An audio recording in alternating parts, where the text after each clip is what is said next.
If you think you can read people by their looks, think again, because sometimes the quiet house on the corner hides a storm waiting to explode.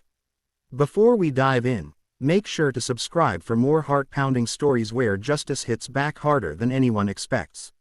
It started on a Wednesday that felt ordinary enough for anyone driving down Sycamore Street, a line of modest houses glowing under the half-hearted spring sun, but to the four men watching from a dented gray van across the road, it was the perfect hunting ground for what they thought would be an easy score, a soft target, just another job in the endless string of low-risk burglaries that funded their restless nights.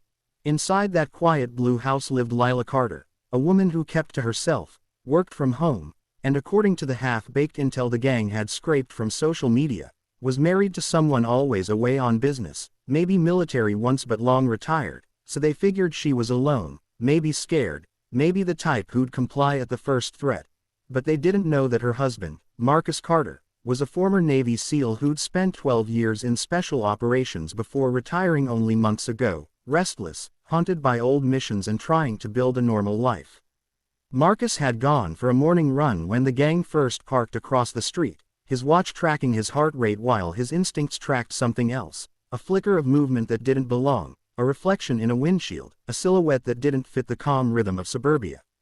He brushed it off. Paranoia, he told himself, but the ache in his gut said otherwise, that invisible sixth sense honed in deserts and jungles. Lila, meanwhile, was in the kitchen, making tea, humming off-key, completely unaware that someone was studying her through binoculars, marking the time she closed the blinds, how often she checked her phone, when she went to the door. The leader of the gang, Travis, a man with more tattoos than plans, grinned at his crew, Deshaun, Victor, and Nate, and said, "Piece of cake. In and out, no noise. Lady probably doesn't even have a dog. But she did, a loyal shepherd named Echo, trained by Marcus himself, quiet as shadow until commanded otherwise." At noon, Marcus left again to pick up a package from the post office, and the van rolled forward, slow as a yawn, stopping 2 houses down while Travis and Victor stepped out, pulling hoodies over their faces, glancing around.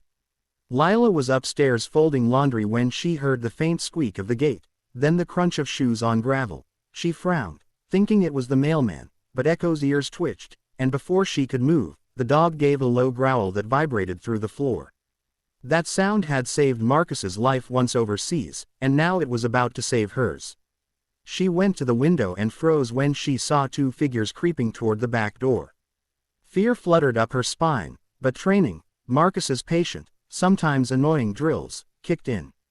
If anything ever feels off, he'd told her, don't freeze, move, think, act. She grabbed her phone, hit record, and whispered, "Echo, guard." The dog slunk to the door, silent but ready. The lock rattled. The door opened. The men stepped inside, and in a blur, Echo lunged, teeth flashing. Travis cursed, swinging a crowbar, barely missing as Lila bolted down the hallway toward the panic button Marcus had installed behind a framed photo. She slammed it. A shrill alarm echoed through the house and out into the street. Across town, Marcus's phone buzzed with the emergency alert he'd programmed himself, the words, "Home breach, move," flashing across the screen. In one motion, he turned his car around, adrenaline burning through his veins, the calm of old training snapping back. Like a switchblade, back in the house, Lila had barricaded herself in the bedroom, breathing fast, while the men tried to regroup, shouting at each other over the alarm. "Shut it off," Victor yelled, but nothing worked. Marcus's security system had locked every exit. "We gotta go, man," Nate muttered, voice trembling. Travis snarled, "Not without the safe. He's got military stuff, guns, cash, something." But they were wrong again. Marcus had moved all weapons to a storage locker months ago. The safe held only old medals and letters. Outside, neighbors began peeking through curtains, one calling the police. Marcus's car screeched to a stop 2 blocks away, and he ran the rest, cutting through yards, his mind a metronome of strategy, entry points, visibility, risk, timing. As he approached his house, he saw the gray van, engine idling, and a man, Deshaun, leaning against it, smoking like nothing was wrong. Marcus ducked behind a hedge, his heartbeat steadying to that pre-combat rhythm, and remembered how silence could be louder than gunfire. He picked up a garden stone, tossed it down the driveway. Deshaun turned, confused, and Marcus moved, a ghost in daylight, tackling him from behind, one arm around his throat, whispering, "Stay quiet." 30 seconds later, Deshaun lay zip-tied and gagged. Marcus took his phone, saw the open group chat. "We're inside. Get ready to load." He smiled grimly. Inside, Lila listened to the chaos downstairs, the men arguing, Echo growling, and then, a voice, calm, low, familiar, Marcus's voice through the intercom. "Lila, it's me. Stay down. I've got you." Relief hit her like air after drowning.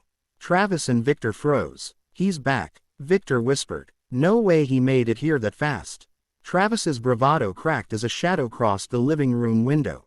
Marcus moved like water, slipping through the side door he'd once used for midnight drills, crouching behind the counter. He didn't have weapons, only the environment, tools, furniture, and his mind.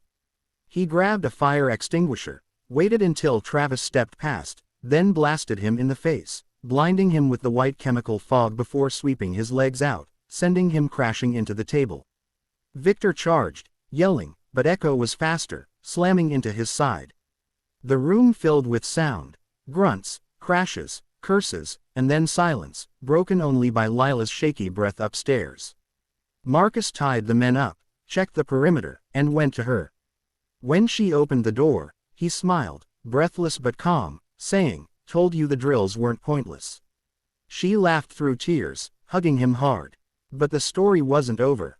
Police sirens wailed in the distance, and Marcus noticed something: the van was gone. Deshaun, the one he'd tied up outside, had disappeared.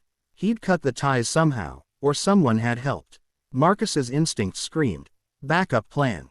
He looked at Lila. "Stay here. Lock everything." He sprinted outside, seeing fresh tire marks leading toward the industrial area by the river. He jumped into his car, tires squealing. On the highway, the van appeared ahead, swerving, one door flapping open. Marcus floored it, closing the gap. Inside the van, Deshaun was on the phone, yelling to someone, "He's ex-military, man. Bring the backup crew, he's killing us out here." That one line told Marcus everything. This wasn't random. Someone had sent them, maybe someone from his past. A mission gone wrong years ago, an enemy who never forgot. He chased them through alleys until the van crashed near an abandoned warehouse. Smoke rose as Deshaun staggered out, limping, hands up. "You don't understand, man," he said, voice shaking. "We were hired. We didn't know it was your place." Marcus grabbed his collar. "Who hired you?" Deshaun pointed toward the warehouse. "Inside. Big guy named Red." Marcus remembered that name. A smuggler he'd crossed during a covert operation overseas, presumed dead. Inside the warehouse, lights flickered, shadows moving. Red stepped out, scarred, smiling. "Small world, huh? I wanted payback. Didn't expect your wife to bite harder than you." Marcus's jaw clenched. "You made a big mistake bringing her into this." Red shrugged. "Everyone's got to pay sometime." The two circled each other, years of hatred crackling like static. Red swung first, but Marcus ducked, countering with precision born of training and rage. They fought across the dusty floor, fists, chains, shattered crates. Every blow carried memories of lost comrades, of missions buried under silence. Finally Marcus caught Red's arm, twisted, and sent him crashing into a beam that cracked with the force. Sirens grew louder, backup arriving, but Marcus didn't wait. He dragged Red outside just as police cars surrounded the area. Lila had followed the GPS tracker Marcus had left on his car, refusing to wait home. When she saw him, bruised but alive, she ran to him, ignoring the chaos. The officers took statements, cuffed Red and the surviving men. As dawn crept over the skyline, Marcus and Lila sat on the back of an ambulance, wrapped in blankets. "You okay?" he asked softly. She nodded, smiling faintly. "You always told me you were done fighting." He looked at her, eyes distant but warm.